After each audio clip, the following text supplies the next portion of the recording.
തത്വചിന്തയുടെ സഞ്ചാരപഥങ്ങൾ Greek പ്രാചീന ചിന്തകളുടെ പരിസരത്തെ ചുറ്റിപ്പറ്റി പല പരമ്പരകളിലും തുടർന്നും സംസാരിക്കേണ്ടി വരുന്ന അവസ്ഥയാണ്.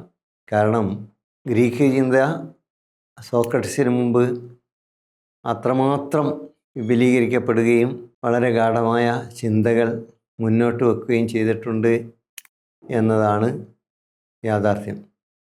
ഇപ്പോൾ അടുത്ത കാലത്ത് നടന്നിട്ടുള്ള ഒരു സംഭവത്തിൽ ഒരു സുഹൃത്ത് പറയുകയുണ്ടായി, നിങ്ങളെല്ലാം പാശ്ചാത്യർ തന്നിട്ടുള്ള ഗ്രീക്ക് ചിന്തയ്ക്ക് ചുറ്റും കറങ്ങിക്കളിക്കുകയാണ്. തീർച്ചയായും അതിലൊരു വസ്തുതയുണ്ട്. അതോടൊപ്പം നമ്മൾ തിരിച്ചറിയേണ്ട ഒരു വസ്തുത, ക്രിസ്തുവിന് മുമ്പ്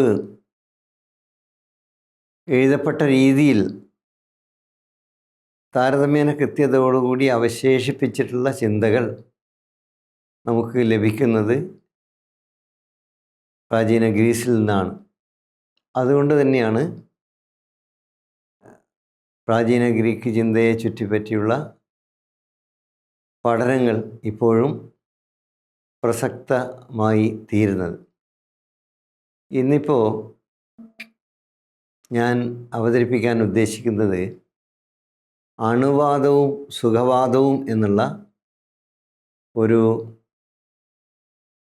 അധ്യായമാണ്. അണുവാദം എന്നുള്ളത് ഗ്രീക്ക് ചിന്തയിലെ വളരെ പ്രധാനപ്പെട്ട ഒരു ചരിത്ര സന്ദർഭത്തെയാണ് അടയാളപ്പെടുത്തുന്നത്. സമാനമായ അണുവാദ ചിന്തകൾ ഇന്ത്യയിലും ചൈനയിലുമൊക്കെ ഉണ്ടായിട്ടുണ്ട്. തീർച്ചയായും അത് പിന്നീട് കൂടുതൽ വിശദമായി തന്നെ പരാമർശിക്കും എന്നതിനാൽ അതിലേക്ക് ഈ സന്ദർഭത്തിൽ ഞാൻ കടക്കാൻ ഉദ്ദേശിക്കുന്നില്ല. അണുവാദം എന്നുള്ളത് നമുക്കെല്ലാവർക്കും അറിയാവുന്നതുപോലെ പ്രപഞ്ചത്തെ വ്യാഖ്യാനിക്കാനുള്ള ശ്രമത്തിൽ പ്രാചീന ഗ്രീക്കിൽ ലൂസിപ്പസും ഡെമോക്രിറ്റസും എത്തിച്ചേർന്ന ഒരു സങ്കല്പമാണ്. പിന്നീട് സോക്രട്ടീസ് ശേഷം ഈ ചിന്തയെ കുറെ കൂടി വിപുലീകരിച്ചത് എപ്പിക്യൂറസാണ്. അതുകൊണ്ടാണ് മാർക്സ് അദ്ദേഹത്തിൻ്റെ PhD തീസിസിൻ്റെ വിഷയമായി ഡെമോക്രിറ്റസിൻ്റെയും അതുപോലെ തന്നെ എപ്പിക്യൂറസിൻ്റെയും ഭൗതികവാദ അണുവാദ ചിന്തകളെ അവലംബിച്ച് ഗവേഷണം നടത്തിയിട്ടുള്ളത്. അപ്പോൾ അതുകൊണ്ട് അണുവാദ ചിന്ത എന്നുള്ളത് അണുവാദവുമായി ബന്ധപ്പെട്ടുള്ള ആറ്റോമിസം എന്ന് ഇംഗ്ലീഷിൽ നമ്മൾ പതിവായി പറഞ്ഞുകൊണ്ടിരിക്കുന്ന പ്രതിഭാസവുമായി ബന്ധപ്പെട്ടുള്ള ചർച്ചകൾക്ക് ജ്ഞാനസമ്പാദനപരമായിട്ടുള്ള അതുപോലെ തന്നെ സത്താശാസ്ത്രപരമായിട്ടുള്ള വലിയ പ്രാധാന്യം കാണാൻ കഴിയും. കഴിഞ്ഞ ദിവസം ഈ പരമ്പര ശ്രദ്ധിക്കുന്ന ഒരു സുഹൃത്ത് എന്നോട് പറഞ്ഞ ഒരു അഭിപ്രായം, സത്താശാസ്ത്രപരമായും അതുപോലെ തന്നെ ജ്ഞാനശാസ്ത്രപരമായും ഉള്ള കാര്യങ്ങളെക്കുറിച്ച് കൂടുതൽ ആഴത്തിലും പരപ്പിലും പ്രതിപാദിക്കേണ്ടതുണ്ട് എന്നാണ്. തീർച്ചയായും അത് പ്രത്യേകം അങ്ങനെ ഒരു ജ്ഞാനശാഖയെ പരിചയപ്പെടുന്ന അല്ലെങ്കിൽ വിശകലനം ചെയ്യുന്ന അപഗ്രഥിക്കുന്ന ഒരു അവതരണം ആകാവുന്നതാണ്. പക്ഷേ അതിൽ നിന്ന് വിഭിന്നമായി ഞാൻ ഉദ്ദേശിച്ചതും ഇപ്പോഴും ഉദ്ദേശിച്ചുകൊണ്ടിരിക്കുന്നതുമായ കാര്യങ്ങൾ നമ്മുടെ പരമ്പരയുടെ ഭാഗമായി സത്താശാസ്ത്രപരവും അതുപോലെ തന്നെ ജ്ഞാന സമ്പാദന ശാസ്ത്രപരവുമായിട്ടുള്ള അന്വേഷണങ്ങൾ ഉൾച്ചേർന്നിരിക്കും അല്ലെങ്കിൽ ഉൾച്ചേർന്നിരിക്കണം എന്നതാണ്. തീർച്ചയായും വളരെ പ്രസക്തമായിട്ടുള്ള ഒരു നിർദ്ദേശമാണ് അദ്ദേഹം പറഞ്ഞത്. കാരണം പൊതുവെ ആളുകൾക്ക് സംശയമുണ്ടാകുന്ന മേഖല എപ്പോഴും ഈ രണ്ട് മേഖലയാണ്. അതുകൊണ്ട് ഫിലോസഫി എന്നുള്ളത്, തത്വചിന്ത എന്നുള്ളത് നിലനിൽക്കുന്നത് തന്നെ ഒരു വലിയ പരിധിവരെ സത്താശാസ്ത്രപരമായും ജ്ഞാനസമ്പാദന ശാസ്ത്രപരമായും പ്രശ്നങ്ങൾ അവശേഷിക്കുന്നത് കൊണ്ടാണ്.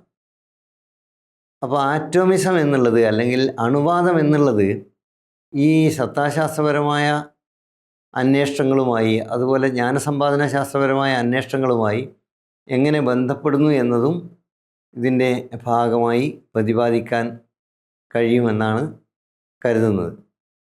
യഥാർത്ഥത്തിൽ ലൂസിഫസ് ലോകത്തിൻ്റെ മുഴുവൻ യാഥാർത്ഥ്യത്തെക്കുറിച്ചും ഉണ്മയെക്കുറിച്ചും അന്വേഷിക്കുന്നതിൻ്റെ ഭാഗമായി ഏറ്റവും ചെറിയ കണികകളാണ്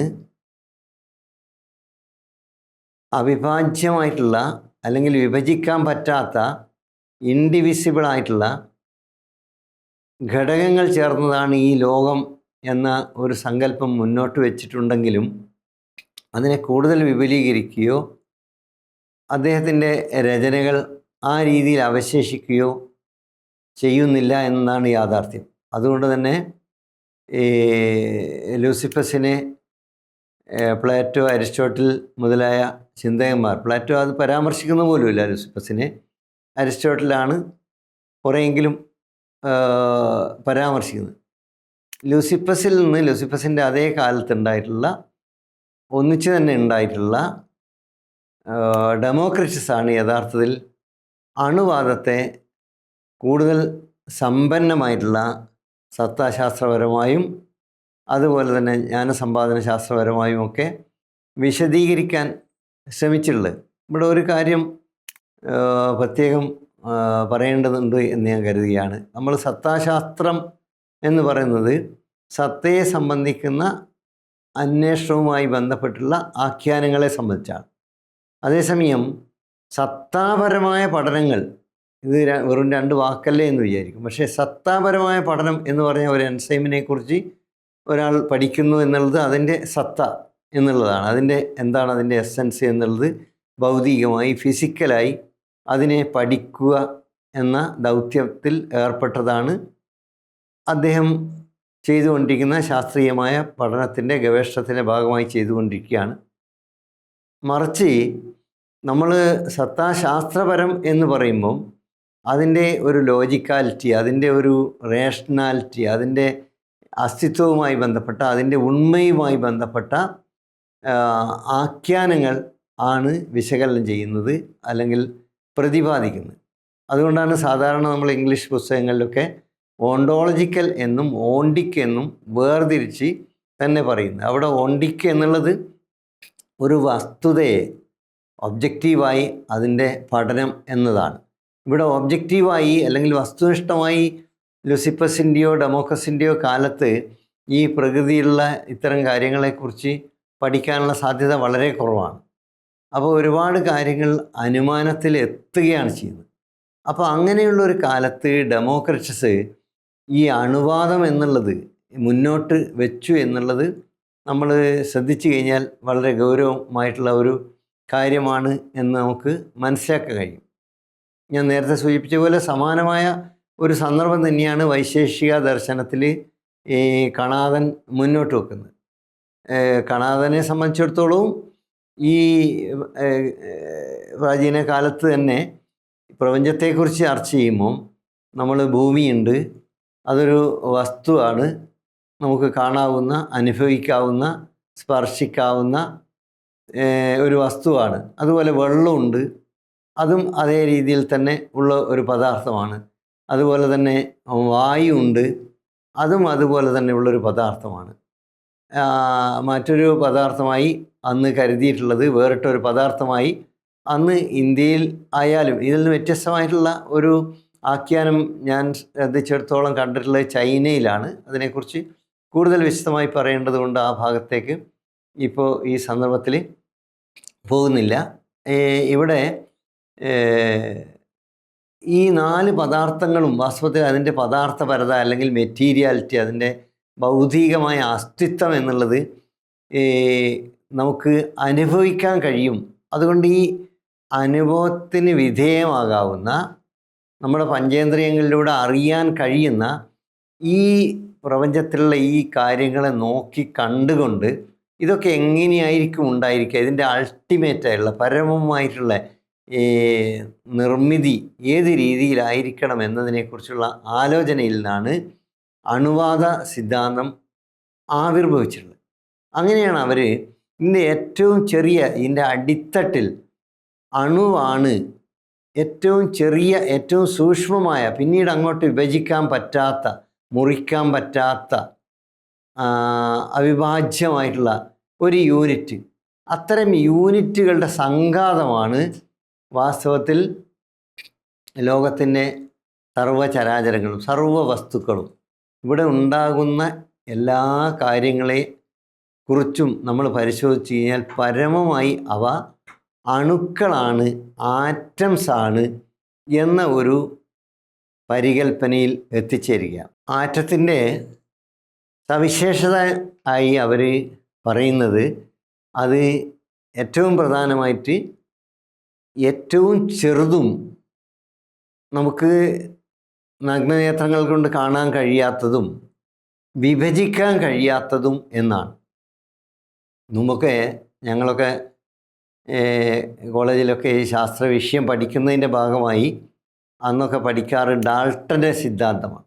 ശരിക്കും ആധുനിക ശാസ്ത്രത്തിൻ്റെ ഭാഗമായി ഉയർന്നു വന്നിട്ടുള്ള ഡാൾട്ടൻ്റെ സിദ്ധാന്തത്തിൽ ആറ്റം എന്നുള്ളത് ഇൻഡിവിസിബിളാണ്. ഡാൾട്ടനിൽ തുടങ്ങി റൂദർഫോർഡിലേക്ക് വരുന്നതായിരുന്നു ആ കാലത്തൊക്കെ ടെക്സ്റ്റ് ബുക്കുകളിലെ രീതി, പ്രത്യേകിച്ച് ശാസ്ത്ര പുസ്തകങ്ങളിൽ. പക്ഷേ ഡാൾട്ടന് മുമ്പ് തന്നെ ലോകത്ത് ഈ വിഭജിക്കാൻ പറ്റാത്ത ആറ്റം എന്ന സങ്കല്പം ഉണ്ടായിരുന്നു എന്നുള്ളത് പലപ്പോഴും നമ്മൾ പഠിക്കാറില്ല, പഠിപ്പിക്കപ്പെടാറില്ല. അത് ദർശനമായി തത്വചിന്തയായി മാറ്റിവെക്കുന്നത് കൊണ്ട് സംഭവിക്കുന്ന ഈ അചരിത്രപരമായിട്ടുള്ള ഹിസ്റ്റോറിക്കലായിട്ടുള്ള ഒരു നിലപാടിൻ്റെ കൂടി ഭാഗമാണ് എന്ന് നമ്മൾ തിരിച്ചറിയേണ്ടതുണ്ട്. അതുകൊണ്ട് ഡാൾട്ടൻ്റെ സിദ്ധാന്തം പിൽക്കാലത്ത് പറഞ്ഞിട്ടുള്ള ഏറ്റവും ചെറിയ യൂണിറ്റ് എന്നുള്ളത് അണുവിനെ സംബന്ധിക്കുന്ന കാഴ്ചപ്പാട് യഥാർത്ഥത്തിൽ ഡെമോക്രിറ്റസ് മുന്നോട്ട് വെക്കുകയും അതിൻ്റെ ഭാഗമായി അദ്ദേഹം വളരെ സോഫിസ്റ്റിക്കേറ്റഡ് ആയിട്ടുള്ള ഒരു ജ്ഞാനസമ്പാദന ശാസ്ത്രം കൂടി മുന്നോട്ട് വെക്കുകയും ചെയ്യുകയുണ്ടായി. അപ്പോൾ നമ്മൾ സാധാരണ ജൈന സിദ്ധാന്തത്തിൻ്റെയൊക്കെ അടിസ്ഥാനത്തിൽ പറയുന്ന ഒരു കഥമുണ്ടല്ലോ, ആനയെ തൊട്ട അന്ധനെ പോലെ എന്നൊക്കെ ഉള്ളത്. അങ്ങനെ പറയുന്നത് ഇന്നത്തെ കാലത്ത് പൊളിറ്റിക്കലി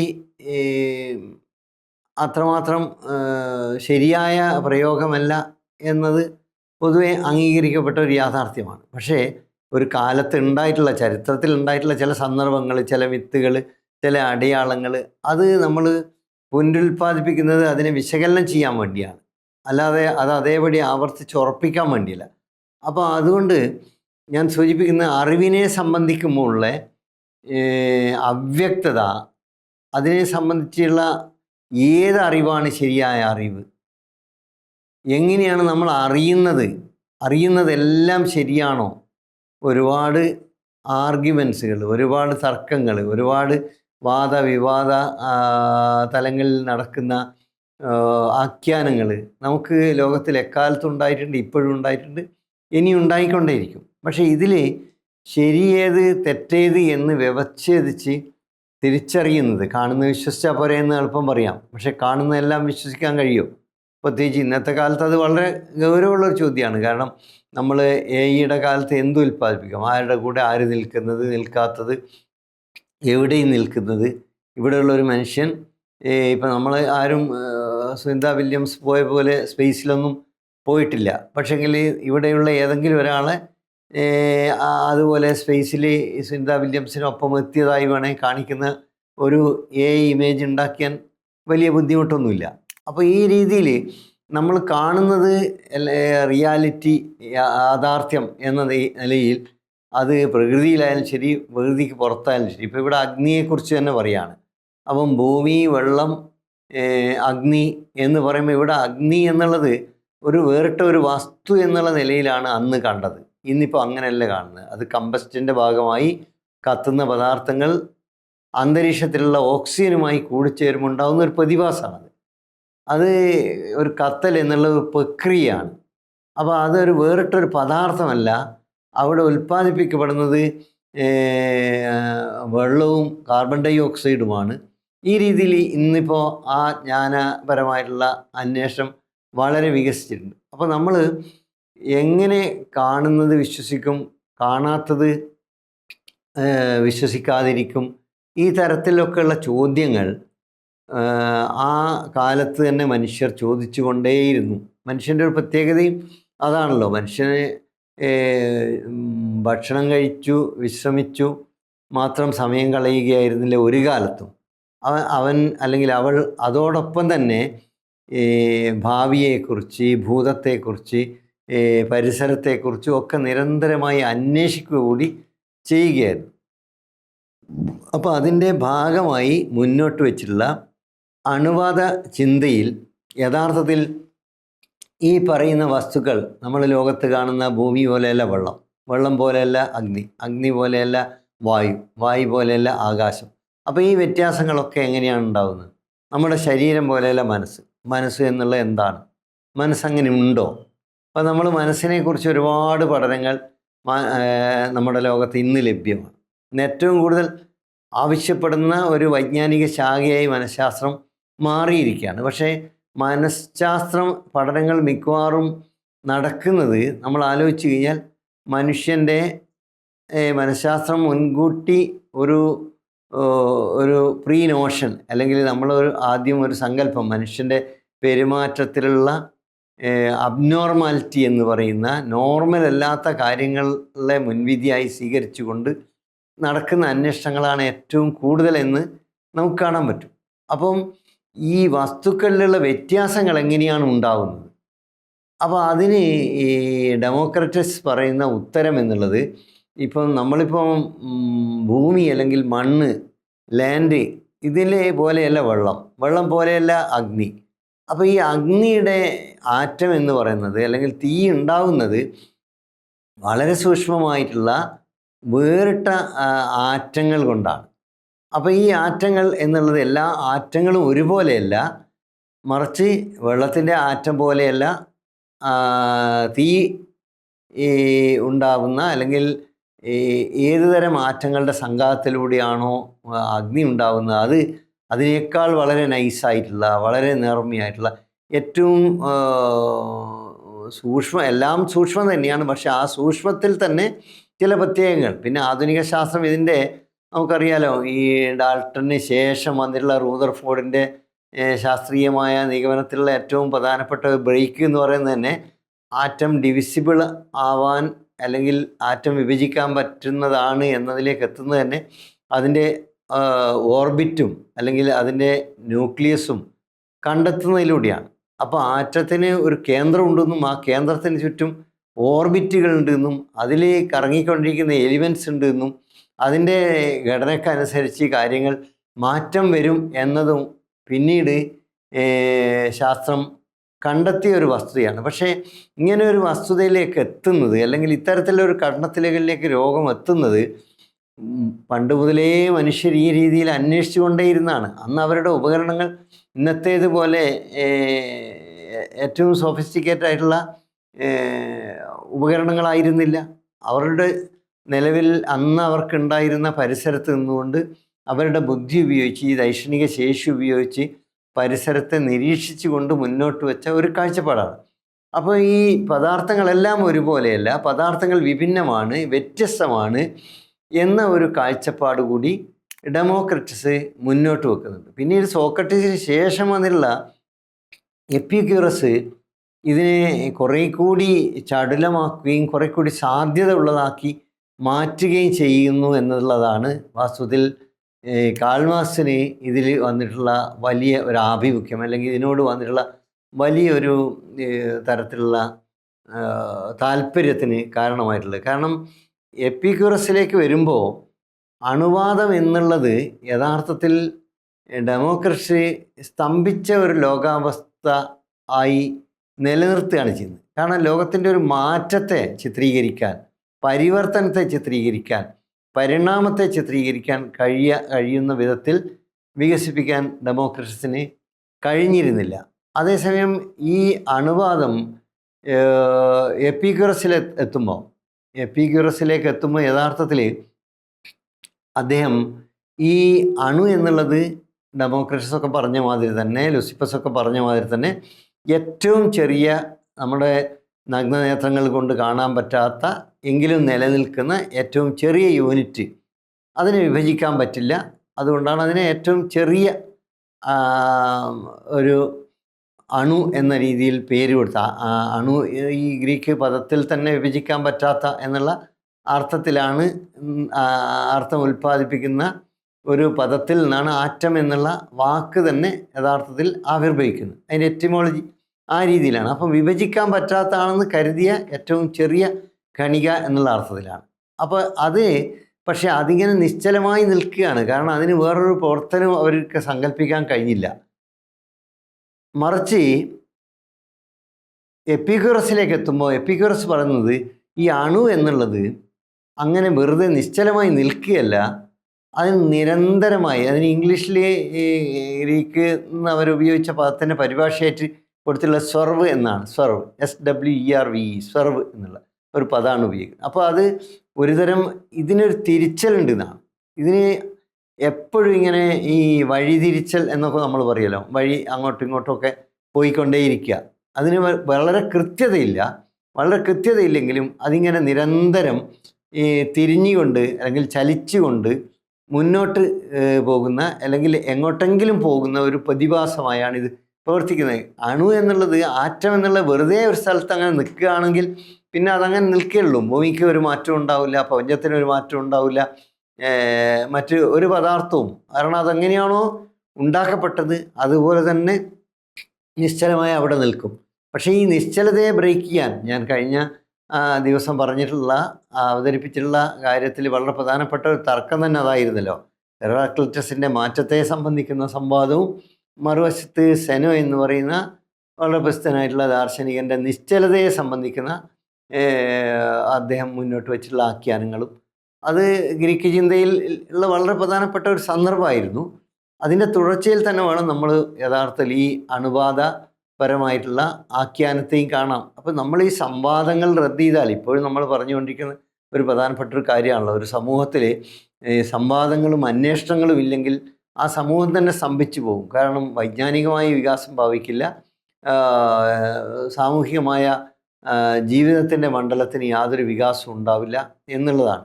അപ്പോൾ അതുകൊണ്ട് ഈ അണുബാധ സിദ്ധാന്തത്തെ എപ്പിക്യൂറസിൽ എത്തുമ്പോൾ യഥാർത്ഥത്തിൽ എപ്പിക്യൂറിയൻ എന്ന് നമ്മൾ സാധാരണ പറയും. നമ്മൾ സാധാരണ മനുഷ്യർ പോലും ഉപയോഗിക്കുന്ന ഒരു വാക്കാണ് ഇപ്പോൾ എപ്പിക്യൂറിയനിസം. അത് സുഖവാദം എന്നുള്ളതാണ്. ഞാൻ അതുകൊണ്ടാണ് ഈ ഒരു ശീർഷകം ഇതിനു വേണ്ടി ഇന്ന് തിരഞ്ഞെടുത്തത്. കാരണം ഈ നമ്മളിപ്പോൾ ഇന്ത്യയെക്കുറിച്ച് പറയുമ്പോൾ ചാർവാകനെ ഈ ചാരുവാക എന്നുള്ള അർത്ഥത്തിലാണ്. അതായത് മധുരമുള്ള കാര്യങ്ങൾ മാത്രം പറയുന്ന, തിന്നുക, കുടിക്കുക, സുഖിക്കുക എന്ന് പറയുന്ന ദർശനമാണ് എന്ന രീതിയിൽ ലോകായത ദർശനത്തെ ചിത്രീകരിച്ച യഥാർത്ഥത്തിൽ ബ്രാഹ്മണിക പ്രത്യയശാസ്ത്ര കേന്ദ്രിതമായിട്ടുള്ള രചനകളിലാണ്. അല്ലാതെ ചാർവാകൻ തിന്ന് കുടിച്ച് സുഖിക്കുക എന്ന് മാത്രമല്ല പറയുക. തിന്നലും കുടിക്കലും ജീവിതത്തിൻ്റെ അനിവാര്യ ഭാഗമാണ്. പക്ഷേ അതിനെ ഈ സുഖിയന്മാരാണ് എന്ന രീതിയിലേക്ക്, സുഖിയന്മാരാണ് അതുകൊണ്ട് ഇവർക്ക് യഥാർത്ഥത്തിൽ ധാർമ്മിക ബോധമില്ല, മൂല്യബോധമില്ല എന്ന രീതിയിൽ അതിനെ മാറ്റി നിർത്തി യഥാർത്ഥ സുഖംവാദികൾ ഉയരങ്ങളിൽ ഇരിക്കുക എന്നുള്ളത് ഇന്ത്യയിൽ മാത്രമല്ല, പ്രാചീന ഗ്രീസിലായാലും എവിടെയായാലും പലപ്പോഴും ഈ ചിന്തകൾ രണ്ട് രീതിയിലാണല്ലോ. ചിന്തകൾ അടിത്തട്ടിൽ നിന്ന് ചിന്തകൾ ഉണ്ടാവാം, അതുപോലെ തന്നെ മേൽത്തട്ടിൽ നിന്നും ചിന്തകൾ ഉണ്ടാവാം. അപ്പോൾ ഈ മേൽത്തട്ട് ചിന്തകളാണ് യഥാർത്ഥത്തിലുള്ള അന്വേഷണങ്ങളെ പലപ്പോഴും റദ്ദ് ചെയ്യുന്നത്. അതുകൊണ്ടാണ് കാഞ്ചായലിയൊക്കെ പറയുന്നത് ഇവിടെ അധ്വാനത്തിൻ്റെ ഭാഗമായി, ഉൽപ്പാദന പ്രക്രിയയുടെ ഭാഗമായി ഒരുപാട് ജ്ഞാനോൽപാദനം നടന്നിട്ടുണ്ട് ഇന്ത്യയിൽ. അദ്ദേഹത്തിൻ്റെ പഠന ഗവേഷണത്തിൻ്റെയും സ്വാനുഭവത്തിൻ്റെയും ഒക്കെ വെളിച്ചത്തിൽ മുന്നോട്ട് വെച്ചിട്ടുള്ള വളരെ പ്രധാനപ്പെട്ട സാമൂഹ്യ ശാസ്ത്രപരമായിട്ടുള്ള പരികല്പന എന്നുള്ളതും അതാണ്. അപ്പോൾ അവിടെ യഥാർത്ഥത്തിൽ അധ്വാനത്തിൻ്റെ ഭാഗമായി ഈ മനുഷ്യർ എത്തിച്ചേരുന്ന നിഗമനങ്ങളെ അവഗണിക്കുകയും മാറ്റി നിർത്തുകയും, എന്നിട്ട് ഇപ്പോൾ ഇന്ത്യയെക്കുറിച്ച് തന്നെ പഠിക്കുമ്പോൾ വിദേശികളൊക്കെ പറയുന്ന ഒരു പ്രധാനപ്പെട്ട ഒരു കാര്യം, ഒരു കാലത്ത് ഇത് പുണ്യഭൂമിയാണ്, ഇത് ദൈവത്തിൻ്റെ ഭൂമിയാണ്. ഇപ്പോഴും നമ്മളത് ആവർത്തിച്ച് പറയുന്നു എന്നുള്ളത് വേറെ ഒരു അസംബന്ധം. അപ്പോൾ അതുകൊണ്ട് ഇത് പുണ്യഭൂമിയാണ് എന്ന് പറഞ്ഞിട്ട് ഈ പുണ്യപുരാണ സങ്കല്പങ്ങളിൽ കുടുങ്ങിക്കിടക്കുന്ന ലോകത്തിൻ്റെ പ്രതിസന്ധിയെക്കുറിച്ചോ ജീവിതത്തിൻ്റെ പ്രതിസന്ധിയെക്കുറിച്ചോ സാമൂഹികമായ അസ്തിത്വം നേരിടുന്ന വെല്ലുവിളികളെക്കുറിച്ചോ ഒന്നും അറിയാതെ പോവുക എന്നത് ഞാൻ ഈ പറഞ്ഞ മേൽത്തട്ട് വരേണ്യ ദർശനങ്ങളുടെ ഒരു സൃഷ്ടിയാണ്. അതിന് പകരം ഗ്രീസിലായാലും ലോകത്തെവിടെയായാലും ഈ ഭൗതികമായിട്ടുള്ള ജീവിത പരിസരവുമായി ബന്ധപ്പെട്ട അന്വേഷണങ്ങളിൽ നിന്നാണ് യഥാർത്ഥത്തിൽ ഇത്തരത്തിലുള്ള കാര്യങ്ങൾ ഉരുത്തിരിയുന്നത് എന്ന് നമുക്ക് കാണാൻ പറ്റും. അപ്പോൾ അതുകൊണ്ട് ഇവിടെ എപ്പിക്യൂറസിലേക്ക് കടക്കുമ്പോൾ ഇത് ഒരു സ്വാതന്ത്ര്യത്തിൻ്റെ സാധ്യത മുന്നോട്ട് വെക്കുന്നു എന്നാണ് പിന്നീട് അതിനെക്കുറിച്ച് പഠിച്ചിട്ടുള്ള പല ദാർശനികരും മാർക്സ് ഉൾപ്പെടെ പറയുന്ന ഒരു കാര്യം. കാരണം ഭൗതിക ജീവിതം എന്നുള്ളത്, ഭൗതിക ലോകം എന്നുള്ളത്, പ്രപഞ്ചം എന്നുള്ളത് അണുക്കളാൽ നിർമ്മിക്കപ്പെട്ടു എന്ന് പറയുന്നത് ഒരു ഭൗതികമായ ഉൽപ്പന്നമായി അണുവിനെ കാണുക എന്നുള്ളതാണ്. അപ്പോൾ നമ്മളെ ആത്മാവ് എന്ന ചോദ്യം അന്ന് തന്നെ ഉയർന്നു വന്നിട്ടുണ്ട്. ആ ചോദ്യം ഡെമോക്രസിൻ്റെ മുമ്പിലുണ്ടായിരുന്നു, എപ്പിക്യൂറസിൻ്റെ മുമ്പിലുണ്ടായിരുന്നു. പക്ഷെ അവർ പറയുന്നത് നമ്മുടെ മനസ്സ് എന്നുള്ളത്, അല്ലെങ്കിൽ നമ്മൾ ആത്മാവ് എന്ന് നമ്മൾ ഭാഷാപരമായ ആത്മാവ് എന്ന് ചിലർ ഉപയോഗിക്കുന്നു എന്നുള്ളത് ഇന്നത്തെ ഒരു കാലത്ത് കുറഞ്ഞു വരുന്നുണ്ട്. പക്ഷേ എന്നാൽ പോലും അങ്ങനെ ഉപയോഗിച്ചാൽ പോലും നമ്മൾ എന്താണോ ആത്മാവ് എന്ന് ഉദ്ദേശിക്കുന്നത് അതുപോലും ഈ അണു കൊണ്ട് തന്നെയാണ്. ഈ അണു കൊണ്ടല്ലാതെ, അല്ലെ ആറ്റംസ് കൊണ്ടല്ലാതെ ഒന്നും ഉണ്ടാവുന്നില്ല. ഒന്നും ഉണ്ടാവണമെങ്കിൽ എന്തെങ്കിലും ഒന്ന് വേണമല്ലോ. അതുകൊണ്ടാണ് പിൽക്കാലത്ത് അരിസ്റ്റോട്ടിൽ എക്സ് നിഹിലോ നിഹിൽ ഫിറ്റ് എന്ന് പറയുന്നത്. അതായത് out of nothing nothing comes. ഒന്നും ഇല്ലെങ്കിൽ ഒന്നും ഉണ്ടാവില്ല. അപ്പോൾ ഈ ഉള്ളതിൽ നിന്നാണ് ഇങ്ങനെ ഉണ്ടായിക്കൊണ്ടേയിരിക്കുന്നത്. അപ്പോൾ ഇവിടെ ഉള്ള ഈ അണു എന്നുള്ളത്, ആറ്റം എന്നുള്ളത് പ്രത്യേക രീതിയിൽ കൂടിച്ചേരുകയും ആ കൂടിച്ചേരുന്നതിൻ്റെ ഭാഗമായി ആ കൂടിച്ചേരലിൻ്റെ സ്വഭാവം അനുസരിച്ച് നമ്മുടെ ശരീരത്തിൽ തന്നെ, അത് തന്നെയാണ് ചാർവാക ദർശനത്തിൽ യഥാർത്ഥത്തിൽ നമ്മൾ കാണുന്നത്. അത് വളരെ നല്ല രസകരമായ ഒരു ഉദാഹരണമാണല്ലോ. ആ കാലത്ത് ചാർവാക ദർശനം അല്ലെങ്കിൽ ലോകായ ദർശനം മുന്നോട്ട് വെക്കുന്നത്. നമ്മൾ വെറ്റിലയും അടക്കയും ചുണ്ണാമ്പും കൂട്ടി മുറുക്കുമ്പോൾ നമുക്ക് വെറ്റിലേൻ്റെ കളറല്ല, ചുണ്ണാമ്പിൻ്റെ കളറല്ല, അടക്കയുടെ കളറല്ല. ഇതിൽ നിന്ന് മൂന്നും വ്യത്യസ്തമായിട്ടുള്ള ചുവപ്പ് കളറാണ്. കളർ എന്ന് പറയുമ്പോൾ ഈ കാഴ്ചയുമായി ബന്ധപ്പെട്ട ചുവപ്പ്, പച്ച എന്നൊക്കെ കേൾക്കുമ്പോൾ അല്ലെങ്കിൽ കാണുമ്പോൾ ആളുകൾക്ക് പല രീതിയിലുള്ള വികാരം ഉണ്ടാകുന്നത് തന്നെ ഈ വെറും കാഴ്ച, അതിൻ്റെ ഒബ്ജക്റ്റ് വസ്തു മാത്രമല്ല നമ്മളുടെ വികാരമോ അല്ലെങ്കിൽ നമ്മളുടെ അതിനോടുള്ള കാഴ്ചപ്പാടോ രൂപപ്പെടുത്തുന്നതെന്നുള്ളതിൻ്റെ ഒരു ഉദാഹരണമാണല്ലോ. ഇതൊക്കെ ഡെമോക്രറ്റിസും അതുപോലെ തന്നെ എപ്പിക്യൂറസും ചോദിച്ച ചോദ്യങ്ങളാണ്. അതുകൊണ്ടുകൂടിയാണ് ഞാൻ ആനുഷികമായിട്ട് ഇന്നത്തെ ഒരു സന്ദർഭത്തിൽ ഈ ഒരു വർണ്ണ സംബന്ധമായിട്ടുള്ള കാര്യം കൂടി സൂചിപ്പിച്ച്. അപ്പോൾ യഥാർത്ഥത്തിൽ നമ്മൾ അപ്പോൾ മനസ്സ് എന്നുള്ളതും ഇതിൻ്റെ ഭാഗമായിട്ടാണ്. അപ്പോൾ നമ്മൾ മരിക്കുമ്പോൾ അതുകൊണ്ട് അവിടെയാണ് എപ്പിക്യൂറസൊക്കെ പറയുന്നത്, മരിക്കുമ്പോൾ നമ്മളെ ശരീരം പോലെ തന്നെ നമ്മളെ മനസ്സും അവിടെ ഇല്ലാതായിത്തീരുകയാണ്. എല്ലാ അണുവും ഈ ലോകത്തിൻ്റെ പ്രപഞ്ചത്തിൻ്റെ ഭാഗമായി തീരുകയാണ്.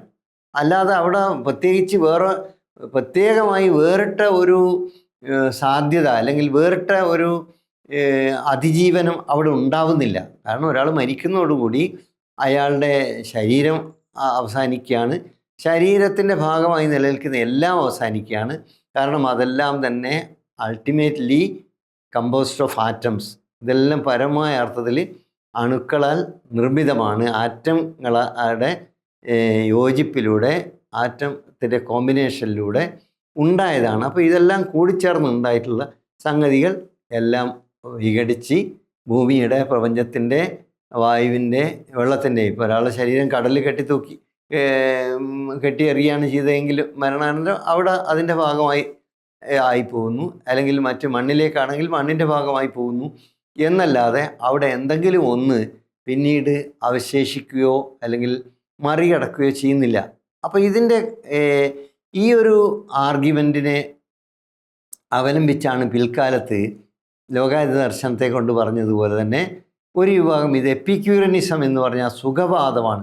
സുഖം വേണ്ടാന്ന് ഇവർ പറയുന്നില്ല. കാരണം ഭൗതികമായി മനുഷ്യൻ്റെ സുഖം എന്നുള്ളത് നമ്മളെ ജീവിതത്തിൽ പ്ലഷർ എന്നുള്ളത് വളരെ പ്രധാനപ്പെട്ടാണ്. ഈ പ്ലഷർ ഉണ്ടാവണമെങ്കിൽ നമ്മൾ യഥാർത്ഥത്തിൽ നമുക്ക് ആവശ്യമുള്ള കാര്യങ്ങൾ എല്ലാം തന്നെ സാക്ഷാത്കരിക്കാൻ പറ്റണം. അങ്ങനെ സാക്ഷാത്കരിക്കാം എല്ലാം ഒരാൾ വളരെ സ്വാർത്ഥ താല്പര്യത്തോടു കൂടി സാക്ഷാത്കരിക്കണമെന്ന് എപ്പിക്യൂറസ് പറയുന്നില്ല, ഡെമോക്രറ്റിസും പറയുന്നില്ല. മാത്രമല്ല നമ്മൾ ഈ പരിമിതമായി വിഭവങ്ങൾ ഉപയോഗിക്കുന്നതിനെക്കുറിച്ചും നമ്മളുടെ ജീവിതം ലാളിത്യത്തിലേക്ക് പോകേണ്ടതിനെക്കുറിച്ചും ഒക്കെ അവർ പ്രതിപാദിക്കുകയും ചെയ്തു. എന്നിട്ടും അവരെക്കുറിച്ച് സുഖവാദികളാണ് എന്ന് പറയുമ്പോൾ ഈ ഭൗതികപരമായ അന്വേഷണങ്ങളെ ഭയപ്പെട്ട ഒരു ധാര യഥാർത്ഥത്തിൽ ഈ ഭരണകൂട പ്രത്യയശാസ്ത്രകാരന്മാരായി പ്രവർത്തിക്കുന്ന ആളുകളിലുണ്ടായിരുന്നു എന്ന് വേണം കരുതാൻ. കാരണം ഇവർ യഥാർത്ഥത്തിൽ പറഞ്ഞത് നമ്മൾ ജീവിതം എന്നുള്ളത് നമ്മുടെ ഉപഭോഗം എന്നുള്ളതും ഒക്കെ നമ്മൾ പരിമിതപ്പെടുത്തണം, നമ്മൾ ലാളിത്യം ഉള്ളവരായിരിക്കണം, നമ്മൾ മനുഷ്യത്വം പ്രകടിപ്പിക്കുന്ന ആളുകളായിരിക്കണം, നമ്മൾ സാമൂഹിക ബോധമുള്ളവരായിരിക്കണം. അതുകൊണ്ടാണ് ഞാൻ തുടക്കത്തിൽ പറഞ്ഞത് ജ്ഞാനസമ്പാദന ശാസ്ത്രപരമായ അന്വേഷണവും സത്താശാസ്ത്രപരമായ അന്വേഷണവും നമ്മുടെ നൈതികമായിട്ടുള്ള അല്ലെങ്കിൽ നീതിയെ സംബന്ധിക്കുന്ന അന്വേഷണവും ഒക്കെ പരസ്പരം കൂടിച്ചേർന്നാണ് ഇരിക്കുന്നത്.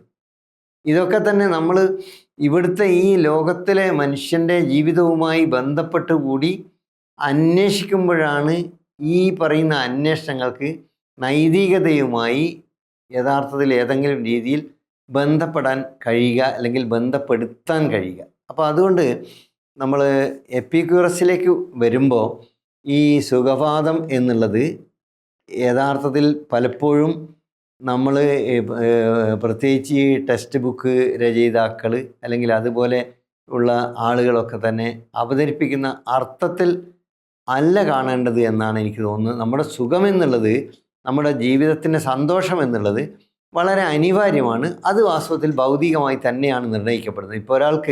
ഇപ്പോൾ ഒരാളെ ഒരു തെറി വാക്ക് പറഞ്ഞു, അപ്പോൾ അയാൾക്ക് വേദനിക്കുന്നു, അതെന്ത് ഒരു വാക്കല്ലേ എന്ന് പറയാറുണ്ട്. അങ്ങനെ ഇപ്പോൾ പക്ഷേ അത് അത്ര എളുപ്പം പറയാൻ പറ്റില്ല. കാരണം ഒരു വാക്കിന് ഹിംസാത്മകമായ ശേഷിയുണ്ട് എന്നുള്ളത് ഏതാണ്ട് മനസ്സിലാക്കി കഴിഞ്ഞിട്ട് ഒരു നോട്ടത്തിന് പോലും ഉണ്ട്. സുപ്രീം കോടതിയിലെ വിധി തന്നെ ഉണ്ട്. ഇപ്പോൾ സ്ത്രീകളോട് ഒരാൾ നോക്കുന്ന രീതി, അതുപോലെ തന്നെ കാണിക്കുന്ന ആംഗ്യം, ഗസ്റ്റേഴ്സ്, ഇതൊക്കെ വളരെ പ്രധാനപ്പെട്ടതാണ് എന്ന് നേരത്തെ ഇപ്പോഴത്തെ കോടതിയിൽ നിന്നല്ല, ഇപ്പോൾ ഈ കോക്രോച്ച് പരാമർശം വന്നതിന് ശേഷം ഉള്ള ഇതിലല്ലേ ഞാൻ പറഞ്ഞത്. കോക്രോച്ച് എന്നുള്ളത് അത് വളരെ ഗൗരവമുള്ളൊരു ഇഷ്യൂ തന്നെയാണ്. ഇന്ന് ഇന്ത്യ മുഴുവൻ വാസ്തവത്തിൽ എനിക്ക് തോന്നുന്നത് വളരെ സാക്ഷരതയും പുരോഗമനവും ഒക്കെ ഉള്ള കേരളത്തിലെ നിന്ന് വിഭിന്നമായിട്ട് ഉത്തരേന്ത്യയിലൊക്കെ നമ്മളിപ്പം സോഷ്യൽ മീഡിയ ഒക്കെ നോക്കിക്കഴിഞ്ഞാൽ ഈ കോക്രോച്ച് എന്ന അധിക്ഷേപ വാക്കിനെ വളരെ ഗൗരവത്തിലാണ് പ്രത്യേകിച്ച് വിദ്യാസമ്പന്നരായിട്ടുള്ള മനുഷ്യരൊക്കെ സമീപിക്കുന്നത്. കാരണം നിങ്ങൾ ഈ വിമർശിക്കുന്ന ആളുകൾ അല്ലെങ്കിൽ എന്തെങ്കിലും പരാതി പറയുന്ന ആളുകൾ ഈ പാറ്റയെ പോലെ ശല്യം ചെയ്യുന്നതാണ് എന്ന് ഒരു കോടതിയിൽ നിന്ന് പരാമർശം വരുമ്പോൾ, അതുകൊണ്ടാണ് ഞാൻ നേരത്തെ പറഞ്ഞത് നമ്മളെ വാക്കുകൾക്ക് നമ്മളെ ഹനിക്കാനുള്ള ശേഷിയുണ്ട്. നമ്മളെ മനസ്സ് എന്നുള്ളത് നമ്മളെ അന്തസ്സ് എന്നുള്ളതുമായി ബന്ധപ്പെട്ടാണ് നിലനിൽക്കുന്നത്. അപ്പോൾ അവിടെ യഥാർത്ഥത്തിൽ ഇവിടെ ഈ സുഖം എന്ന് പറയുന്നത്, സന്തോഷം എന്നുള്ളത് ഭൗതികമായി തന്നെയാണ്. കാരണം വേർഡ് എന്നുള്ളത്, വാക്ക് എന്നുള്ളത് ഒരു ഭൗതിക ശക്തിയാണ്. ഒരാളില്ലാതെ വാക്കുണ്ടാവില്ലല്ലോ.